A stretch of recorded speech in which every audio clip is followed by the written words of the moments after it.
Hello అందరికీ, మీరు చూస్తోంది Shri Jayabheri properties.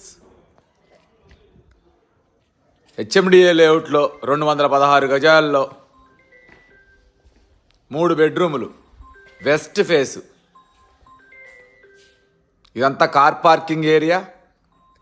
Right side steps, main door, హాల్లోంచి ముందుకు వెళితే ఫస్ట్ బెడ్రూమ్. దీంట్లో అటాచ్డ్ వాష్రూమ్. మళ్ళీ హాల్లోకి వచ్చాము. ఇక్కడ రైట్ తీసుకుంటే ఇక్కడ సెకండ్ బెడ్రూమ్. దీనికి అటాచ్డ్ ఇచ్చాము. ముందుకు వెళ్తే రైట్ తీసుకుంటే థర్డ్ బెడ్రూమ్. మొత్తం 3 బెడ్రూములు. ఇది ఈసీఐఎల్ ఆర్ఎల్ నగర్లో ఉంది. ఈసీఐఎల్ ఆర్ఎల్ నగర్లో ఉంది. దీని బడ్జెట్ వచ్చి 1,22,00,000 చెప్తున్నాము. నెగోషియేషన్